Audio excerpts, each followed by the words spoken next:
नमस्कार प्यारे साथियों, आप सभी का स्वागत है आज की इस क्लास में। और बात करने वाले हैं हम पटवारी के बारे में।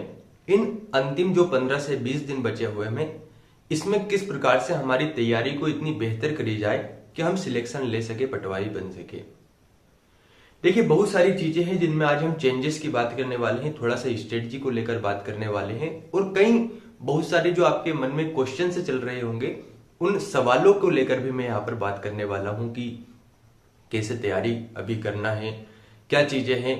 कई विद्यार्थियों के मन में बहुत सारे डर बैठे होंगे कि यार समय बहुत कम बचा है, सिलेबस इतना बड़ा है, कवर हो नहीं रहा है, सिलेबस नहीं हो पाएगा तो सिलेबस होगा, यहाँ पर सिलेक्शन होगा या नहीं। कई सारी चीजें हैं, उसके ऊपर हम चर्चा करेंगे।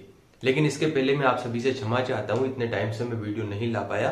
और मैथ्स की भी हमने बात की थी कि मैथ्स के भी महत्वपूर्ण टॉपिक के ऊपर मैं चर्चा करूंगा। लेकिन देखिए, शेड्यूल इतना बिजी होता है कि बहुत सारे चीजें होती है जिन्हें मैनेज करना होता है। अब मैथ्स के जो वीडियोस थे, उन वीडियोस को अगर मुझे लाना होता, उन मैथ्स का जो वीडियो था जिसमें उन टॉपिक्स को अगर मुझे एकत्रित करना होता तो बड़ा समय लगता है। और हालांकि काम कर रहा हूं मैं, लेकिन मुझे भी लगता है कि ये वीडियो पहले आ जाना चाहिए, लेकिन मेरी भी मजबूरी है, इसलिए थोड़ा सा हो सकता है लेट हो जाए। और मैं कोशिश करूंगा ले आऊंगा, लेकिन मैथ पर आप ज्यादा से ज्यादा ध्यान दीजिए, ज्यादा टॉपिक को कवर कीजिए। चलिए थोड़ा सा बात कर लेते हैं कि अभी स्ट्रेटजी में क्या चेंजेस करने होंगे और कैसे हम सिलेक्शन ले सकते हैं। और एक बात और, चूंकि जो आपका एग्जाम है, लगभग 15 से 20 दिन एग्जाम को लेकर बचे हुए हैं, तो डेली तो मैं वीडियो नहीं ला पाऊंगा। लेकिन हाँ, कुछ 5 से 6 वीडियोस मैंने ऐसे छांटे हुए हैं, ऐसे टॉपिक बनाए हुए हैं जिनको लेकर मुझे लगता है कि अगर आप उन वीडियोस को देखते हैं तो 5 से 6 या 7 नंबर आप ऐसे बढ़ा सकते हैं जिसमें आप बिना मेहनत किए ही आपकी परीक्षा में, मान लेते हैं कि 150 पर कट ऑफ गया और आपके 145 तक अंक आ रहे, तो आप 5 अंक उन वीडियो के माध्यम से ला सकते हैं। उसके ऊपर हम चर्चा करेंगे। थोड़ा सा स्ट्रेटजी को लेकर हम बात करते हैं, पटवारी को लेकर।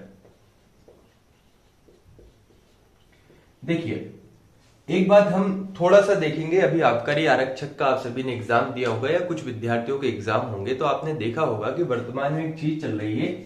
एक सब्जेक्ट है जीएस और एक है आपका साइंस, है ना। कि सर हमें से मैथ भी बन रहा है, हमसे रीजनिंग भी बन रही है, लेकिन जीएस और साइंस का पता नहीं कहां से प्रश्न बन रहे हैं, हमसे जीएस और साइंस के क्वेश्चन बन नहीं रहे हैं। देखिए, मैं आप सभी को विश्वास में नहीं रखूंगा कि मैं आपको बता दूंगा तो आपका सिलेक्शन हो ही जाएगा, या मैं आपको कुछ ऐसी चीजें बताऊंगा जिससे आपका सिलेक्शन होगा। नहीं, मैं थोड़ी सी मीठी बातें भी करूंगा, कड़वी बातें भी करूंगा। आपको लगेगा कि यार ये बातें हमें मैच नहीं हो रही है, और कुछ बातें आपको लगेगा कि बात सही है। अब डिपेंड आप पर करता है कि आप उसे स्वीकार करते हैं या नहीं करते हैं। सबसे पहले थोड़ा सा हम इन दोनों सब्जेक्ट के ऊपर चर्चा करेंगे।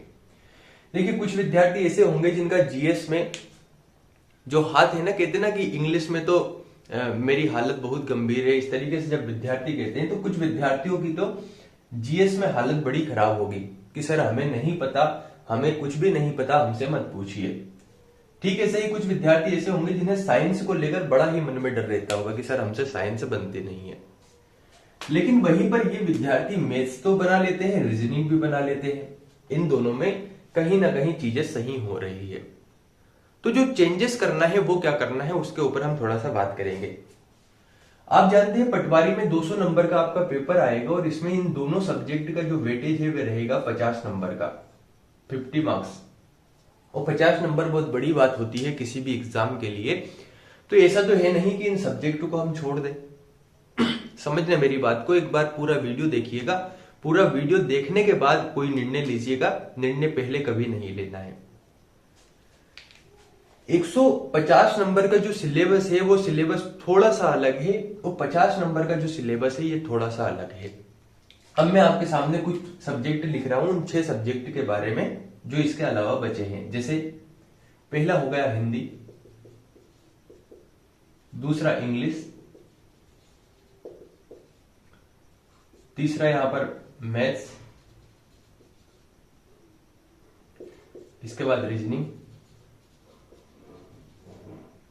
इसके बाद अगर हम बात करें तो मैनेजमेंट, और मैनेजमेंट के बाद Hindi, English, maths, reasoning, management, और एक और कौन सा सब्जेक्ट है आपका, हिंदी हो गया, इंग्लिश हो गया, मैथ्स हो गया, रीजनिंग हो गया, मैनेजमेंट हो गया, यहां पर जीएस और साइंस हो गया, इसके साथ ही कंप्यूटर। ये मत सोचना कि यार सर ने इतने टाइम में बताया तो सर को सिलेबस नहीं पता है, लेकिन चीजें अचानक से इतनी जल्दी यहां पर लिख पाना थोड़ा सा मुश्किल होता है। देखिए, हमारे 6 सब्जेक्ट ये हो गए, Hindi, English, maths, reasoning, management और कंप्यूटर, और 2 सब्जेक्ट है जीएस व साइंस। एक बात मेरी बहुत अच्छे ढंग से समझना, और कुछ विद्यार्थियों को जिन्हें कुछ सब्जेक्ट अच्छे लगते हैं और खराब लगते हैं, वो वाले विद्यार्थी भी पूरी बात को समझना। अगर आपने आबकारी आरक्षक का पेपर दिया है, देने वाले हैं, नहीं देने वाले हैं, लेकिन एक बार आबकारी आरक्षक के जीएस और साइंस के क्वेश्चन देख लेना। मैं उम्मीद कर पा रहा हूं कि आपसे जीएस और साइंस के जो क्वेश्चन हैं नाम मात्र के बन रहे हैं। जैसे मान लेते हैं हम 35 क्वेश्चन जीएस और साइंस के आ रहे हैं, तो हो सकता है कुछ विद्यार्थियों से 10 क्वेश्चन भी नहीं बन पा रहे हैं, और 10 क्वेश्चन भी बने तो हो सकता है कि तुक्के की वजह से बन गए। तो एक बात अगर हम संभावना के तौर पर माने कि अगर पटवारी का जो पेपर है, इस पटवारी के पेपर में अगर जीएस और साइंस ये वाला आ गया, तो फिर हमारी जो नैया है वो डूबना तय है। समझ रहे हो आप मेरी बात? यानी हम कितना ही पढ़ लें। अब एक बात सोचकर देखिए, जैसे उदाहरण के लिए मैं जीएस का एक प्रश्न आपको पूछता हूं। मान लेते हैं आधुनिक भारत का जब इतिहास पूछा जाता है, आधुनिक भारत के इतिहास में किसी शासक से संबंधित, मान लेते हैं कोई शासक है, कोई राजा है, उस राजा ने किसी इमारत का निर्माण कराया, है ना। इस इमारत का निर्माण कराने के बाद हो सकता है उसकी एक जो डेट है, उस डेट को पूछ लिया कि किस तारीख को इस इमारत का निर्माण किया। तो अगर आपके सिलेबस में 4 सब्जेक्ट होते तो एक बार का आप इस इमारत की डेट को ध्यान रख सकते थे, लेकिन जब 8 सब्जेक्ट हो जाते हैं तो इस इमारत की डेट को याद रखना मुश्किल काम है। मैं ये नहीं कहूंगा कि बिल्कुल असंभव है, मुश्किल काम है। तो सर बात ये आती है कि फिर इसका इलाज क्या है, क्या समाधान है, क्या कर सकते हैं हम, उसके ऊपर भी हम चर्चा करेंगे। दूसरी बात, जीएस में ही जैसे पॉलिटी वाला हम सेगमेंट की बात करते हैं। मान लेते हैं किसी संविधान संशोधन से प्रश्न आया, किसी आर्टिकल से प्रश्न आया। अब ऐसा तो है नहीं कि इन 6 सब्जेक्ट को भी आपने पूरा रट डाला है और जीएस और साइंस को भी आप रटने चले। तो मान लेते हैं कि आप पॉलिटी रटने चले तो हिस्ट्री छूटेगा, और ऐसा थोड़ा है कि आपसे बोल दिया कि पॉलिटी से ही प्रश्न आएगा या हिस्ट्री से ही प्रश्न आएगा, ऐसा तो निश्चित नहीं है। मतलब क्या है मेरे कहने का, यानी हम इन सब्जेक्ट को लेकर इतने ज्यादा निश्चित नहीं हो सकते हैं कि मैं ऐसा नहीं कह सकता कि सर 25 क्वेश्चन यहां से आने हैं तो आप 25 में से 25 ला सकते हैं। मैं एक बार का हिंदी का बोल सकता हूं, मैथ्स रीजनिंग का बोल सकता हूं, लेकिन जीएस का नहीं बोल पाऊंगा। क्यों? क्योंकि बहुत सारी चीजें हैं। कई बार क्वेश्चन इतने डीपली आ जाते हैं कि पता लग रहा है कि हम उस क्वेश्चन को ढूंढने में ही हमारे कई दिन निकल गए, तब जाकर पता लगा कि यहां से जीएस का प्रश्न बना था। अब साइंस की बात करते हैं। साइंस में आपके 3 टॉपिक है, एक हो गया फिजिक्स, केमिस्ट्री और बायोलॉजी। अब देखिए, अभी तक आपने चूंकि पटवारी की तैयारी कर रहे थे तो आपने साइंस तो पढ़ा होगा। अब जब साइंस पढ़ा था तो साइंस को पढ़ने के बाद आप सभी ने ऐसे पढ़ा होगा कि सबसे ज्यादा बायोलॉजी के प्रश्न आते हैं, फिर फिजिक्स के आते हैं, फिर केमिस्ट्री के आते हैं। बायोलॉजी के भी प्रश्न आए, लेकिन बायोलॉजी के प्रश्न बने नहीं, या उतने नहीं बने जितनी हमने अपेक्षा कर रखी थी। जब हम क्वेश्चंस को देख रहे हैं तो हमसे उतने क्वेश्चन सॉल्व हो नहीं रहे। तो मेरे कहने का क्या मतलब है, उस मतलब को आप समझिए। मेरे कहने का सिर्फ इतना मतलब है कि अगर आप अभी तक जीएस और साइंस को मान लेते हैं, उदाहरण के लिए कि आप 2 घंटे दे रहे थे, 2-2 घंटे हम मान लेते हैं कि 2 घंटे आप या 2.5 घंटे दोनों सब्जेक्ट को दे रहे थे, तो अब आपको कम से कम 50% कम करना है उस समय को। क्यों करना है उसके ऊपर चर्चा करेंगे। मैंने कहा कि वीडियो लंबा होगा, लेकिन डेफिनेटली बात यह है कि अगर आपको सिलेक्शन लेना है तो पूरा देखना होगा। मान लेते हैं आप 3 घंटे इन दोनों सब्जेक्ट को पढ़ रहे थे, तो आप 50% समय कम कर दीजिए, 1.5 घंटे ही आपको इन सब्जेक्ट को पढ़ना है। उस 1.5 घंटे में भी जैसे जीएस है तो जीएस में सबसे पहले नेशनल करंट अफेयर्स पढ़ लीजिए। अब देखिए एक बात और, संभावना वो समझिए, ग्रुप 2 सब ग्रुप 4 यानी पटवारी की बात करें तो पुराने एग्जाम्स में एमपी जीके से प्रश्न थे। आबकारी आरक्षक की बात करें तो एमपी जीके के प्रश्न नगण्य हम मान सकते हैं, यानी ना के बराबर प्रश्न है। किसी शिफ्ट में आपको पटवारी में हो सकता है एमपी जीके के प्रश्न दिखे, किसी में कम दिखे, किसी में ज्यादा दिखे। तो हमें जीएस में काम क्या करना है, एक तो हमें नेशनल करंट अफेयर्स पे अच्छे से ध्यान देना है और दूसरा एमपी जीके के कुछ टॉपिक कंप्लीट करना है। क्यों मैं कह रहा हूं, देखिए जीएस का जो पोर्शन है, एक हो गया पॉलिटी, हिस्ट्री, ज्योग्राफी, उसके बाद इकोनॉमिक्स, करंट अफेयर्स, ये वाला जो सेगमेंट है। इसके बाद मैं मिसलेनियस भी यहां पर अगर जोड़ दूं तो ये सेगमेंट हो गया आपका जीएस वाला। अब मान लेते हैं कि एमपी जीके से 4 प्रश्न बने और मान लेते हैं इससे 8 प्रश्न बने, तो एक बात सोचकर देखिए कि 8 प्रश्न बन रहे हैं यहां पर 3 और 3 6 सब्जेक्ट से, और अगर हम डिवाइड करते हैं 6 से यहां पर, तो लगभग एक सब्जेक्ट से एक प्रश्न बनने की संभावना है, किसी से 2 बन जाएगा, किसी से 1 ही बन रहा है। लेकिन अगर मैं एमपी जीके की बात करूं तो 4 प्रश्न भी अगर बन रहे हैं तो एक सब्जेक्ट से 4 बन रहे हैं, तो इसकी अपेक्षा क्वेश्चन ज्यादा है। मैं ये नहीं कह रहा हूं कि एमपी जीके के ज्यादा प्रश्न है, मैं अपेक्षा की अगर बात करूं थोड़ा सा यहां पर इससे तुलना अगर मैं बात करूं तो तुलनात्मक रूप से इन सब्जेक्ट की अपेक्षा एमपी जीके से क्वेश्चन ज्यादा है। मेरी बात समझने की कोशिश कीजिए, मैं क्या कहना चाह रहा हूं। मेरा मतलब यह है कि अगर ये कम समय है, इस कम समय में हमारे पास जो सीमित एनर्जी है, जो हमारी सीमित ऊर्जा है, उसे हमें इस तरीके से इन्वेस्ट करना है, ना कि खर्च करना है। हमें इस तरीके से इन्वेस्ट करना है कि उसका जो रिजल्ट है ना वो बहुत अच्छा निकले, हम सफलता के पायदान पर पहुंचे, उस शीर्ष सफलता तक पहुंच पाए जिसका सपना हमने इतने टाइम से देखा था। वरना पता लग रहा है कि हमने मेहनत तो इतनी की लेकिन सफलता हमारे हाथ लगी नहीं। तो क्या इसका मतलब क्या है, जीएस का क्या करना है? जीएस का सिंपल सा फंडा यह है कि दिन में आधा या 1 घंटा दीजिए, थोड़ा नेशनल करंट अफेयर्स पढ़ लीजिए और थोड़ा एमपीजी के पढ़ लीजिए, और समय बचता है तो पॉलिटी के कुछ महत्वपूर्ण चीजें पढ़ लीजिए। ज्यादा नहीं तो 51 जो आर्टिकल तक है चीजें, उन आर्टिकल तक एक बार चीजें देख लीजिए, और मिसलेनियस के कुछ पार्ट्स थोड़े बहुत, ज्यादा उसमें डीपली जाना नहीं है। यहां तक की बातें क्लियर है। अब आप कहेंगे कि सर इन 25 में से फिर कितने अंक हम ला सकते हैं? देखिए 25 में से 10 से 15 भी अगर आप ले आए, 10 से 12 क्वेश्चन, और एक बात और ध्यान रखिएगा, भले ही आप जीएस को कम पढ़े, अगर किसी विद्यार्थी से जीएस के 15 क्वेश्चन बन रहे हैं तो 14 क्वेश्चन आपसे भी बनेंगे, 15 क्वेश्चन आपसे भी बनेंगे। लेकिन आपने उस विद्यार्थी की अपेक्षा जीएस बहुत ज्यादा पढ़ा है तो भी आपसे अधिकतम 17 प्रश्न बन पाएंगे। तो भाई हम हमारी एनर्जी को क्यों इतना लगाएं इस सब्जेक्ट में जहां नंबर ही कम आएंगे? तो फिर क्या करना है, फिर हमें दूसरे सब्जेक्ट पर ज्यादा ध्यान देना है। अब पहुंचते हैं थोड़ा सा साइंस की ओर, है ना, और बाद में हम निष्कर्ष के रूप में बात कर भी लेंगे। चलिए साइंस की हम बात करते हैं। साइंस में हम बायोलॉजी, फिजिक्स और केमिस्ट्री की बात करते हैं। देखिए स्वाभाविक सी बात है कि जो बायोलॉजी वाला सेगमेंट है इसमें, या साइंस वाला जो सेगमेंट है इसमें सबसे ज्यादा प्रश्न तो बायोलॉजी से बनने की संभावना रहती है। लेकिन जब मैं पेपर देखता हूं ग्रुप 2 सब ग्रुप 4 के, तो फिजिक्स से न्यूमेरिकल क्वेश्चन ज्यादा पूछे जाते हैं। और कोई विद्यार्थी जिसने पीएमटी की भी तैयारी कर रखी हो, जिसने बहुत पहले इन सब्जेक्ट को पढ़ रखा हो, अगर उससे भी हम बात करेंगे तो वो कहेगा नहीं सर हमसे भी फिजिक्स के न्यूमेरिकल तो सोल्व हो नहीं रहे। इसका मतलब क्या है कि बायोलॉजी के प्रश्न अगर हम पढ़ रहे हैं तो वहां से तो क्वेश्चन सोल्व होने की संभावना है, लेकिन फिजिक्स के जो न्यूमेरिकल है वो हमसे सोल्व होने वाले हैं नहीं। तो फिर क्या करना है?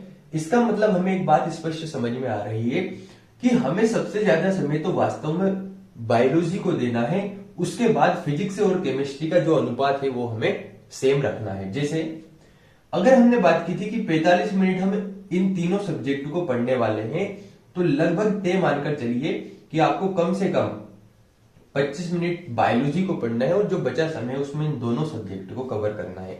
अब आप कहेंगे सर आपने समय बहुत कम बताया, इतने में क्या होता है?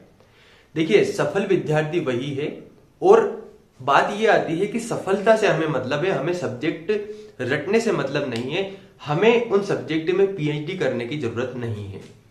हमें यह मतलब है कि बायोलॉजी में हमारे जितने विद्यार्थी पढ़कर जा रहे हैं, जैसे मान लेते हैं एक विद्यार्थी डेली साइंस पढ़ रहा है या पढ़ रही है, उसने खूब मेहनत की और मेहनत करने के बाद 18 क्वेश्चन सोल्व किए, और हम औसत मेहनत कर रहे हैं, उससे बहुत कम मेहनत कर रहे हैं, तो हमारे 15 क्वेश्चन भी सोल्व हो रहे हैं ना, तो इस गैप को हम यहां पर भरेंगे, और यहां पर हो सकता है कि इसकी अपेक्षा हम सीधे 22-23 पर पहुंचे।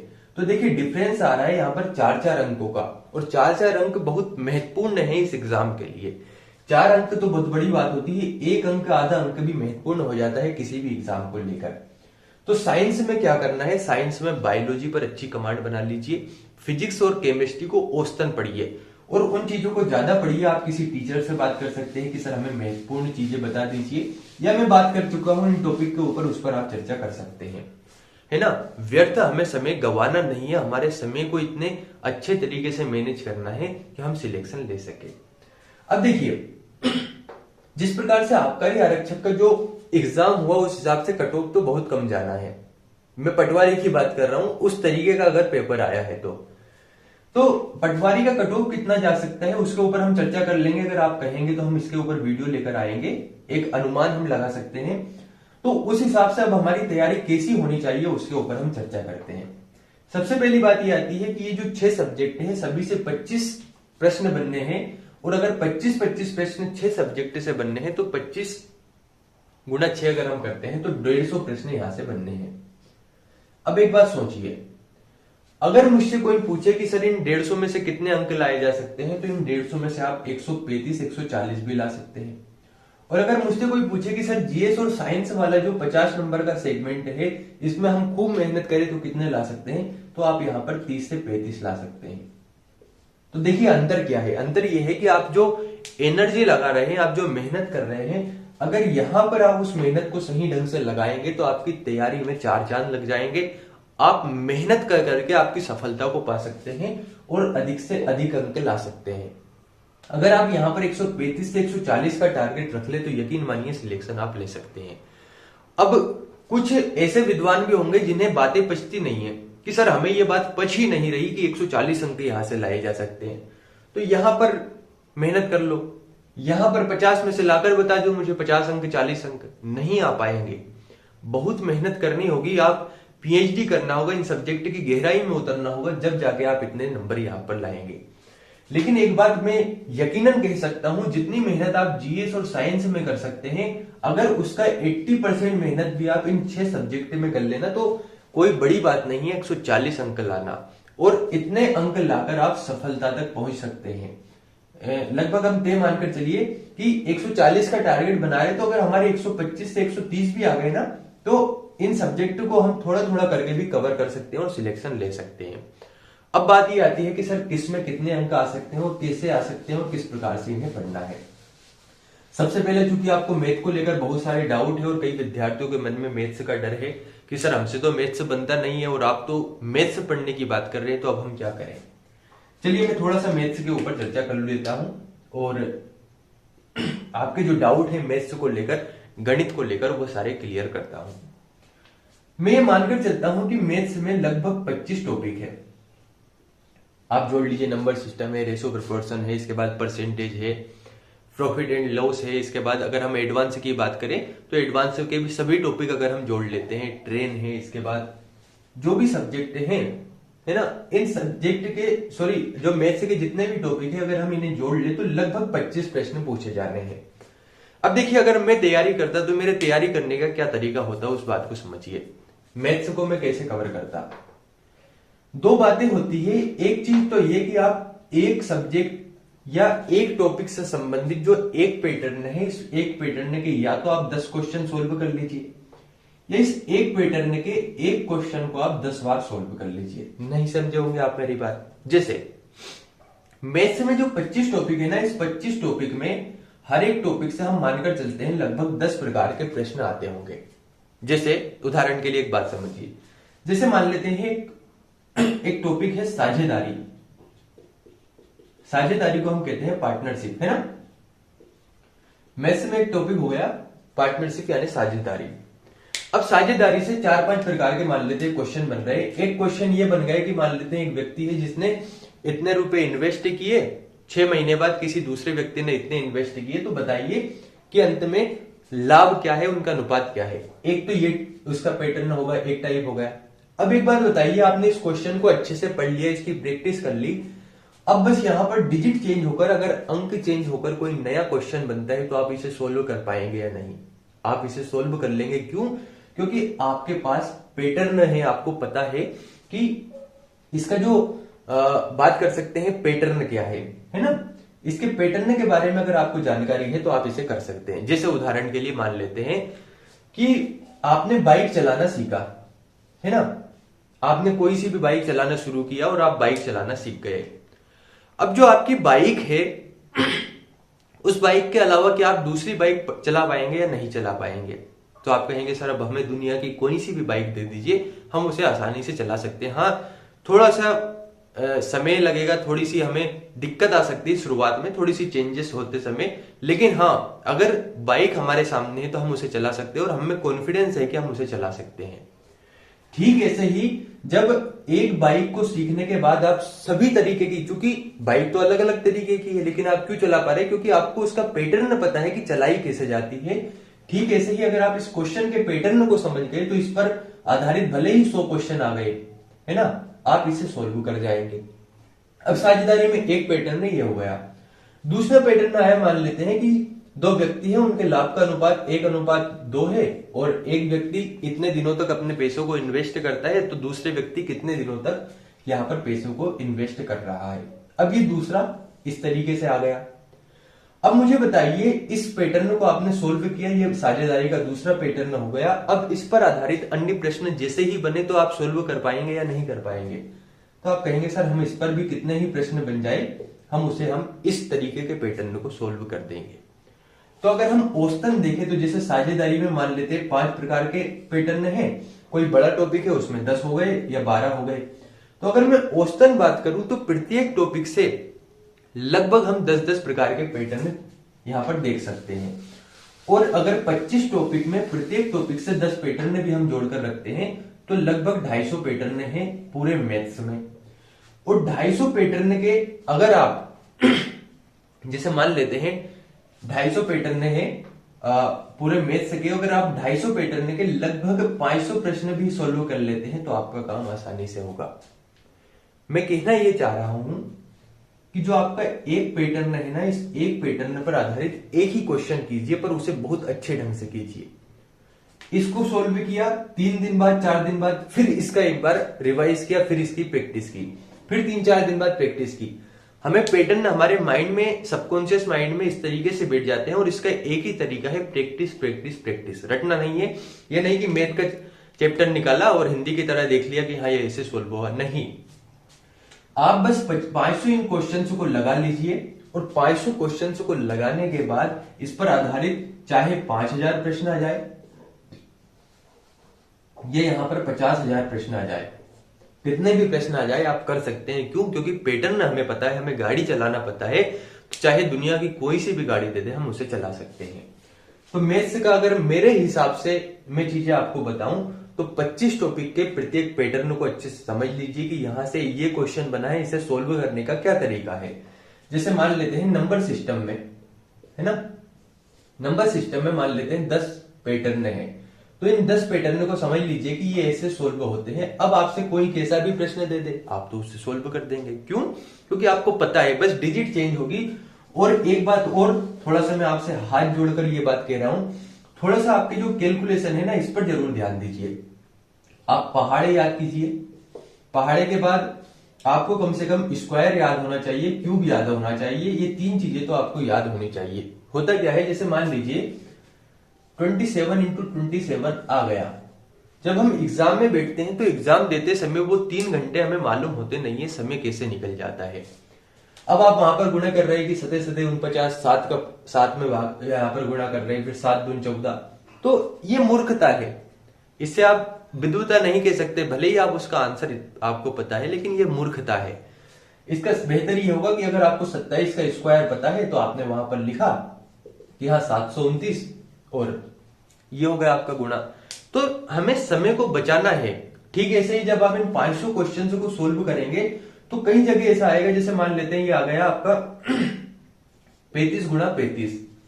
अब वहां पर आप सोल्व कर रहे हैं कि सर 55, 25, 5 या 15 इस तरीके से सोल्व कर रहे हैं, और अगर आपको इसका स्क्वायर पता है तो आपने डायरेक्ट लिखा कि इसका स्क्वायर ये होता है और ये आंसर आ गया, समय बचता है। अब मानकर चलिए कि आप 10 क्वेश्चन में अगर आप 20 मिनट भी बचा रहे हैं तो 500 क्वेश्चन में कितने मिनट बचा लेंगे? आप घंटे बचा लेंगे। और बस यही यहां पर महत्वपूर्ण है, अगर आप इस तरीके से क्वेश्चन सोल्व करेंगे तो सिलेक्शन आसानी से होगा। तो जब आप 25 टॉपिक को इस प्रकार से कंप्लीट करते हैं और उसको बार बार प्रैक्टिस करते हैं, भले ही आप टेस्ट सीरीज मत दीजिए, नई चीजों पर मत भागिए, बस इसको इस तरीके से सोल्व करना सीख लीजिए, आपका काम होगा, आपका मैथ्स 25 में से 25 अंक आप इस तरीके से ला सकते हैं। समझ रहे हो आप?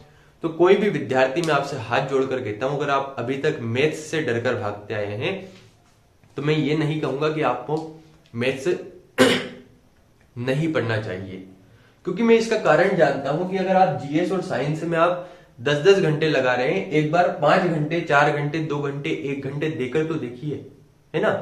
अगर मैथ्स बात कर सकते हैं आपको नहीं अपना रहा है तो आप मैथ्स को अपना लीजिए, क्या दिक्कत है। जब आप मैथ्स को अपनाएंगे, आप बार बार उस पर मेहनत करेंगे, बार बार कोशिश करेंगे, तो क्यों नहीं होगा। कहते ना कि यहां पर एक आपने सुना होगा बार बार कि करत करत अभ्यास के जड़मती होत सुजान, रस्सी आवत जात से सिल पर पड़त निशान। यानी रस्सी अगर बार बार किसी पत्थर शिला को भी घिसे तो उस शिला पर भी निशान छोड़ जाती है, उस शिला को काट देती है, उस पत्थर को काट देती है। एक बूंद जब बार बार गिरता है ना पत्थर पर, तो उस पर भी वो निशान छोड़ जाता है। तो बार बार मेहनत करेंगे तो क्यों नहीं होगा यार। हमसे बढ़कर ढूंढना है मैथ्स सब्जेक्ट, आसानी से होगा, बस मेहनत पर ध्यान दीजिए। और जिस तरीके से मैंने बताया, ये नहीं कि पता लग रहा है कि सर हम तो 5000 क्वेश्चन सोल्व करेंगे, अरे मूर्खता है। 500 क्वेश्चन सोल्व कीजिए, अच्छा पढ़िए, भले ही कम पढ़िए, और उसको याद रखिए। याद रखने के बाद याद तभी होगा मैथ्स का क्वेश्चन जब आप बार बार प्रैक्टिस करेंगे। आगे बढ़ते हैं, दूसरा देखते हैं रीजनिंग। देखिए रीजनिंग मेरे हिसाब से इस पूरे सिलेबस का ऐसा सब्जेक्ट है जो अंक आपको फ्री दिलाएगा। फ्री का मतलब क्या है, आपसे बोल दिया कि बताइए कोडिंग डिकोडिंग से प्रश्न आ गए। यहां पर कोडिंग डिकोडिंग अब इतना सरल है, अगर आप एक बार अच्छे से देख लेंगे ना इस सिलेबस को तो आसानी से आपका काम हो जाएगा। और जैसे आपने मैथ्स की प्रैक्टिस की है, ठीक ऐसे ही रीजनिंग की प्रैक्टिस करना है। ये मानकर चलिए अगर आप डेली 30 मिनट यानी आधा घंटा भी आप रीजनिंग को देते हैं ना, तो इन दोनों सब्जेक्ट में आप 50 में से 50 अंक ले आते हैं, है ना।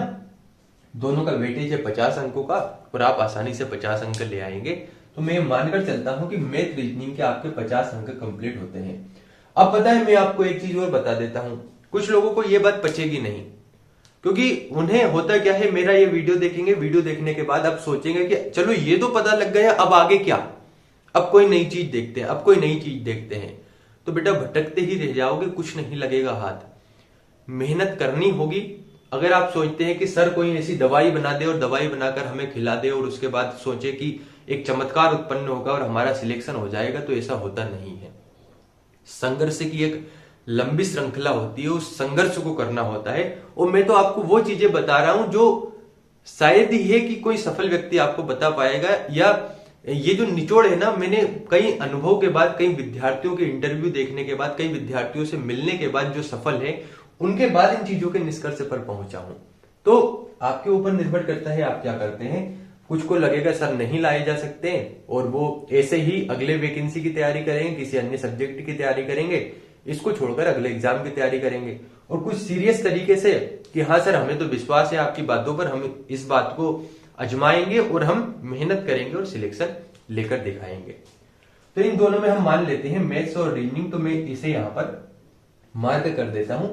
इस वाले को अब हम बाद में एक बार चर्चा करेंगे। अब बात आती है हिंदी की। देखिए हिंदी चूंकि हमारी मातृभाषा भी है, और अगर हम बात करें हिंदी की तो बचपन से ही हम हिंदी को बोलते आए हैं, तो हिंदी हमें समझ में आती भी है। जब हम हिंदी में पढ़ते हैं सभी टॉपिक्स को तो हमें चीजें समझ में आती है। आप कितना ही कुछ भी कर ले, एक बार का आपको जीएस समझ में नहीं आएगा, लेकिन हिंदी की जो चीजें हैं वो आपको समझ में आती है। हिंदी में मेरे ख्याल से अगर आप 45 मिनट डेली दे देते हैं इन 15 से 20 दिनों में, तो हिंदी में चूंकि देखिए हिंदी में 25 से 25 अंक तो लाए जा सकते हैं, लेकिन होता क्या है कभी कभी कुछ क्वेश्चन ऐसे हो जाते हैं जो हम नहीं पढ़ पाते। तो इसलिए मैं मानकर चलता हूं कि यहां पर आप 22 से 23 अंक ला सकते हैं। अब करना क्या है, हिंदी को पढ़ना कैसे वो समझिए।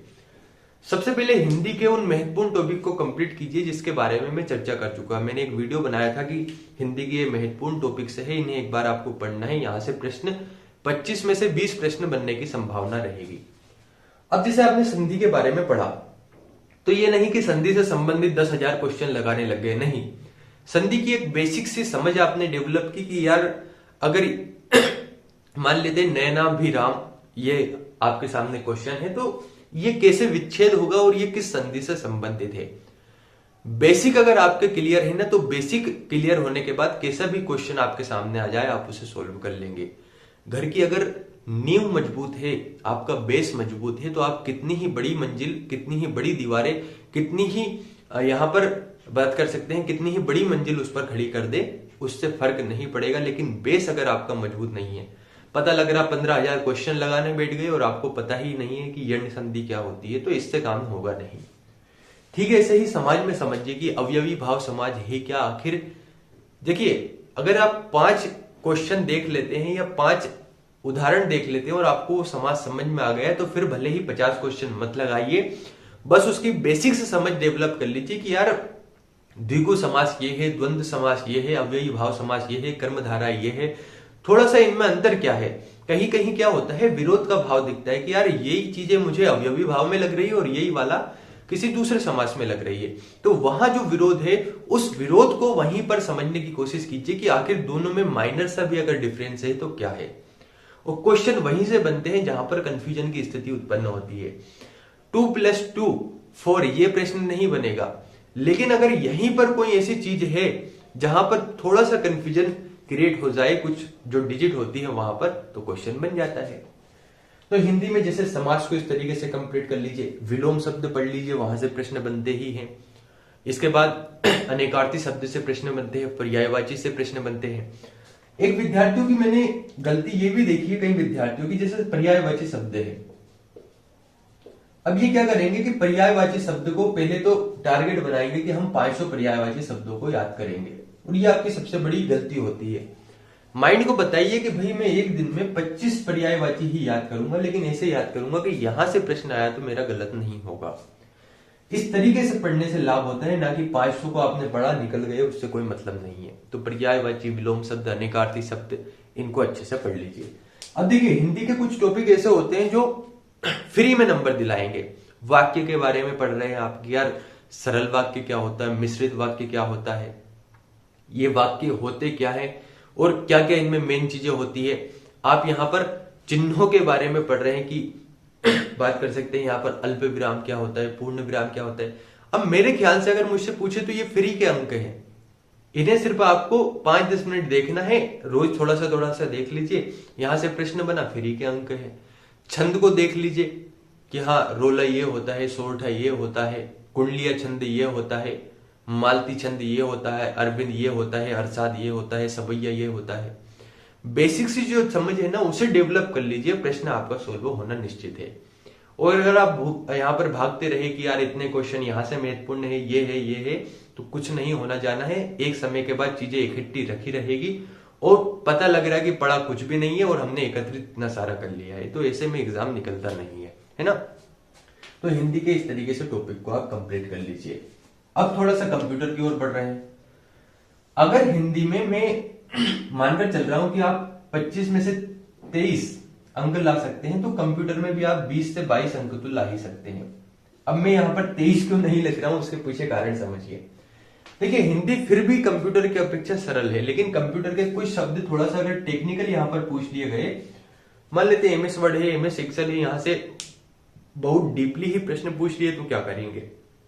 तो मैं आपको इसका समाधान यही बताना चाहूंगा कि इसके जो बेसिक्स हैं उन्हें अच्छे से कंप्लीट कीजिए। MS Word, MS Excel, PowerPoint, इन पर थोड़ा सा, यानी कि जो MS ऑफिस है, MS ऑफिस को अच्छे से पढ़ लीजिए। यहां से प्रश्न बनना स्वाभाविक सी है। यहां पर जो कीज है उनके बारे में थोड़ा सा देख लीजिए। इनपुट डिवाइस को आप पढ़ रहे हैं, अब आउटपुट डिवाइस को आप पढ़ रहे हैं, तो जो मोटी मोटी सी चीजें हैं ना, उन्हें थोड़ा सा ध्यान रख लीजिए। सीधा सा प्रश्न बनेगा। अगर आपने यहां पर भी समझ डेवलप कर ली तो आपका काम आसानी से होगा। इसके बाद हम बढ़ते हैं मैनेजमेंट की ओर और फिर उसके बाद हम देखेंगे इंग्लिश की ओर। देखिए, मैनेजमेंट में भले ही कम नंबर लाए जा सकते हैं, कम नंबर आएंगे, लेकिन हाँ इन सब्जेक्ट की अपेक्षा ज्यादा नंबर ला सकते हैं अगर आप थोड़ी सी मेहनत कर ले। क्यों? लगभग 15 टॉपिक मैनेजमेंट में है, लेकिन वो जो 15 टॉपिक है ना, कोई टॉपिक तो 2-2 पेज, 3-3 पेज का है। लगभग 60 पेज के यहां पर एक रजिस्टर मान लेते हैं, किताब मान लेते हैं, जिसमें पूरा मैनेजमेंट कंप्लीट है। तो आप इन 60 पेज को रट भी सकते हैं और यहीं से प्रश्न बनने हैं। तो मैं ये नहीं कहूंगा कि आपको 25 में से 25 लाना है। अगर आप 20 अंक भी यहाँ पर ले आते हैं तो आपका काम आसानी से होगा। मैनेजमेंट में समझ लीजिए अभिप्रेरणा क्या होती है, यहाँ पर नेतृत्व क्या होता है, संचार क्या होता है, किस यहाँ पर जो व्यक्ति हुआ किसने यहाँ पर कौन सी बात कही, किसके संदर्भ में कही, वही प्रश्न बनना है। बस आपको करना क्या है, थोड़ा सा समझ डेवलप करना है कि यार इस प्रश्न को घुमाकर क्या बोला जा सकता है। अगर नेतृत्व है तो नेतृत्व को हम क्या बोल सकते हैं, इसकी परिभाषा क्या हो सकती है, ऐसे प्रश्न बनने हैं। अब बात आती है इंग्लिश की। अब कुछ कहेंगे कि सर हमारा तो इंग्लिश में मन लगता ही नहीं है, इंग्लिश हमसे बनती ही नहीं है। देखिए सिलेक्शन लेना है तो पढ़ना पड़ेगा, बुखार उतारना है, गोली कड़वी है, लेनी ही होगी। इंग्लिश में जितना साइंस में मेहनत कर रहे हैं उससे थोड़ी सी ज्यादा मेहनत करनी होगी। ये मैं मान सकता हूं कि मैथ्स, रीजनिंग, हिंदी की अपेक्षा थोड़ी सी ज्यादा मेहनत करनी होगी, लेकिन हाँ इसका प्रभाव अच्छा रहेगा। और इंग्लिश में आप आसानी से 20 से 22 अंक आप ला सकते हैं, बहुत आसानी से। एक बात और मैं आपको बताऊं, अगर आप इंग्लिश पढ़ रहे हैं तो उसके पीछे के तर्क को समझना। जैसे हिंदी में है संज्ञा, अगर आपको यहां नहीं दिख रहा है तो मैं यहां पर लिख देता हूं, है ना। जैसे हिंदी में है संज्ञा, तो अगर आप इंग्लिश पढ़ रहे हो और आपने हिंदी नहीं पढ़ी है तो मैं आपको यही मार्गदर्शन दे सकता हूं कि पहले हिंदी पढ़िए। कारण क्या है उसके पीछे समझिए। हिंदी और इंग्लिश दोनों है लैंग्वेज, और लैंग्वेज में चीजें होती है सेम, बस अंदर क्या होगा, जो हिंदी की चीजें हैं इसे हिंदी में लिख देंगे और इसी का इंग्लिश रूपांतरण इंग्लिश में आ जाएगा। यहां पर सर्वनाम है तो इंग्लिश में भी सर्वनाम आपको देखने को मिलेंगे। यहां पर क्रिया है तो इंग्लिश में भी क्रिया मिलेगी। यहां पर क्रिया विशेषण है तो इंग्लिश में भी क्रिया विशेषण देखने को मिलेगी। जैसा हिंदी में होता है सेम चीजें इंग्लिश में होती है, अंतर यह होता है कि वहां पर इंग्लिश में रूपांतरण चीजों का हो जाता है। तो एक बार हिंदी को अच्छे से पढ़ लीजिए, उसके बाद इंग्लिश पढ़िए। अब इंग्लिश के क्वेश्चन सोल्व नहीं है तो करना क्या है, इंग्लिश के क्वेश्चन सोल्व करने का बेस्ट तरीका है इंग्लिश को पढ़कर उसका ट्रांसलेट कीजिए कि कहना क्या चाह रहा है। अगर कोई वाक्य है आपके सामने, उस वाक्य को पढ़िए। वाक्य को पढ़ने के बाद सोचिए कि ये कहना क्या चाह रहा है, भले ही समय कम ज्यादा लगे, लेकिन उसका जो ट्रांसलेशन है ना वो देखिए कि हाँ यार इसका मतलब ये है और इस मतलब के हिसाब से यहां पर ये आंसर होना चाहिए। चक्कर क्या है, जैसे हम हिंदी बोल रहे हैं, आपके साथ क्या ये गलती होती है कि जैसे मान लेते हैं कि आप कुछ बोल रहे हो और बोलते बोलते आपने यहाँ पर जो शब्द है उसका उच्चारण, या हम बात कर सकते हैं उस शब्द को, जैसे मान लेते हैं स्त्रीलिंग शब्द है तो आपने पुल्लिंग बोल दिया, पुल्लिंग है तो स्त्रीलिंग बोल दिया। नहीं होता ना ऐसा, क्यों? क्योंकि वह चीज हमारे जहन में बैठी है, हमारे सबकॉन्शियस माइंड में बैठी है। लेकिन इंग्लिश में हम कभी कभी सी और ही इन दोनों को सेम बोल देते हैं। पता लग रहा है किसी लड़की के बारे में बोल रहा है और हम फटाफट जल्दी जल्दी में ही बोल देते हैं। तो ये कब डेवलप होगा? ये डेवलप होगा जब आप इंग्लिश को यहां पर उसके ट्रांसलेट करके देखेंगे। अभी हमें इंग्लिश बोलने से मतलब नहीं है, हमें समझने से भी मतलब नहीं है, हमें मतलब है कि इंग्लिश में हमारे नंबर आने चाहिए। उसका एकमात्र उपाय है हिंदी का कोई क्वेश्चन आए उसे समझिए, उसका ट्रांसलेट करने की कोशिश कीजिए। अगर नहीं भी हो रहा है तो थोड़ा सा अनुमान लगाने की कोशिश कीजिए, उसके बाद क्वेश्चन सोल्व करेंगे तो संभावना है कि आपका क्वेश्चन सही होगा, है ना। ये एक अनुभव के आधार पर मैं बोल रहा हूं, बाकी आपके ऊपर भी निर्भर करता है कि आपकी श्रद्धा क्या है, आपकी इच्छा क्या है, आपकी आस्था किसमें है, बाकी आप पर डिपेंड करती है चीजें। तो अगर मैं निष्कर्ष के रूप में बात करूं तो क्या मैं कहना चाहता हूं उसको समझिए। ये जो 6 सब्जेक्ट है, मान लेते हैं आप 10 घंटे पढ़ रहे हैं, तो इस 10 घंटे में से 2 घंटे तो आपको यहां पर बात करते हैं जीएस, सॉरी 2 घंटे नहीं, 1.5 घंटे, 1.5 घंटे आपको जीएस और साइंस पढ़ना है और इसमें रिवीजन भी करना है। और जो बाकी बचे 8.5 घंटे हैं, इन 8.5 घंटे में आपको इन 6 सब्जेक्ट को बहुत अच्छे ढंग से पढ़ना है और इसका रिवीजन करना है ना। रिवीजन सबसे ज्यादा जरूरी है अगर आपको सफल होना है।